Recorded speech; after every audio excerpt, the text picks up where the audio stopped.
अरवल ज़िले में अनुसूचित जाति छात्रावास जो पहले से है, जिला प्रशासन अरवल का सोच है कि इस स्थान से कहीं जिला मुख्यालय से अन्यत्र इसको भेज दें। वो सोची समझी राजनीति के तहत बराबर खाली कराने का बात करता है।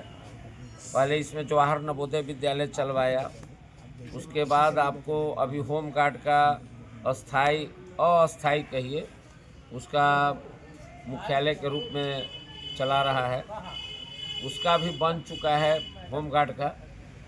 लेकिन सरकार यहाँ जो जिला में जो प्रशासन है, जो जिला चला रहे हैं लोग, उनका सोच है कि एससी का जो छात्रावास है वो इस जिले से मुख्यालय से कहीं दूर पर चला जाए। शुरू से ये मन में इन लोगों को भावना है, लोग चाहते हैं कि एससी लोग, ओबीसी लोग, ईबीसी लोगों को ठगने का काम करें। ये ठगने के खिलाफ में ये आज से ये आमरण अनशन करने का परिस्थिति नहीं तो कम से कम कितने कलेक्टर आए और गए, सब लोगों को अपने हिसाब से डिमांड किया गया, चाहे अनुसूचित जाति जनजाति कर्मचारी संघ के द्वारा हो, चाहे अंबेडकर विचार मंच के द्वारा हो, चाहे विभिन्न पार्टियों के द्वारा हो, या जो लोग एससी, ओबीसी, ईबीसी के पक्षधर हैं छात्रावास का, उनके जो बच्चों का भविष्य है उनका सवाल है। एडीएम साहब जो तत्कालीन जो चली गई और जो अभी हैं, ये दोनों लोगों का समय पार हो गया कहने का।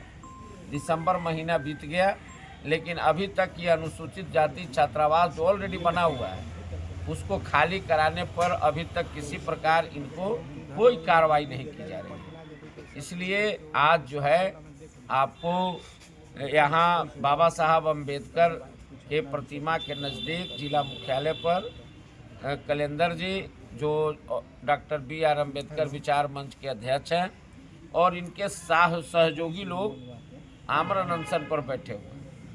और देखिए, लोकतंत्र में बाबा साहब ने जो अधिकार दिया है वो अधिकार के हिसाब से जब तक ये लड़िएगा नहीं, संघर्ष होगा नहीं, तब तक अधिकार मिलने वाला नहीं। इसीलिए कलेंदर जी के साथ हमारा बहुजन समाज पार्टी का जो जिला इकाई है, प्रखंड इकाई है, और जो हमारा पार्टी के तरफ से भी हम इनको समर्थन करते हैं।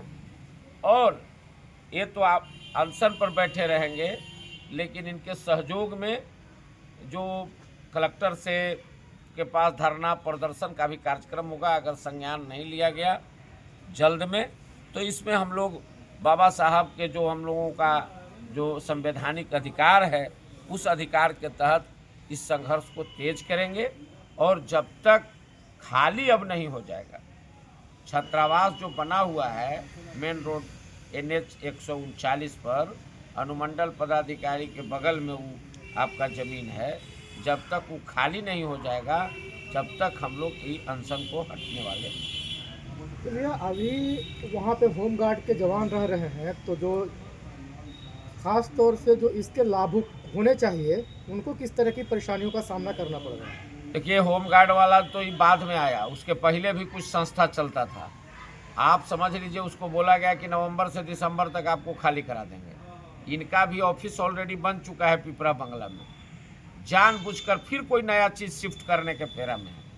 इनके जो अंदर खाने का मामला है वो है कि जिला मुख्यालय से 25 किलोमीटर 20 किलोमीटर दूर जो है जाकर एससी छात्रावास के नाम पर पैसा भी आया हुआ है, उसका पैसा लौटने के कगार पर है।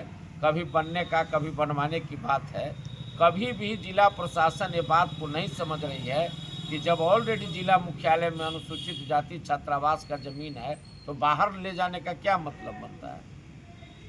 मान लिया जाए कि अगर यहाँ से 20 किलोमीटर या 10 किलोमीटर दूरी पे छात्रावास बनता है, तो यहाँ पर के बच्चों को किस तरह की परेशानियों का सामना करना पड़ेगा? उसी परेशानी का तो ये हल है आंदोलन। आप समझ लीजिए कि आप 50 किलोमीटर दूर जाके बना दीजिए, 20 किलोमीटर दूर बना दीजिए, वहाँ से बच्चा कैसे आवेगा जिला मुख्यालय में कोई काम करने के लिए। अरवल जिला मुख्यालय पर ज़मीन जब ऑलरेडी मौजूद है, ऑलरेडी व्यवस्थित है, ऑलरेडी बना हुआ है, जिसको नए लुक में भी आप बना सकते हैं, उसको बनाने में आपको क्या दिक्कत है, क्या परेशानी हो रही है? इसीलिए तो हम लोग कह रहे हैं कि उसको खाली कराइए। इन लोग भी खाली करने के लिए आपको, जो अभी डीएम साहब यहीं हैं, उन्होंने स्पष्ट कहा था कि दिसंबर तक हम इसको खाली करेंगे, लेकिन ऐसा कोई कार्रवाई नहीं किया जा रहा है। इसलिए इस पर जो है हम लोगों ने इन लोगों को समर्थन कर रहे हैं कि आने वाले दिनों में अगर नहीं होगा, अगर संज्ञान नहीं ली जाएगी, तो हम लोग इनके पक्ष में धरना प्रदर्शन करेंगे।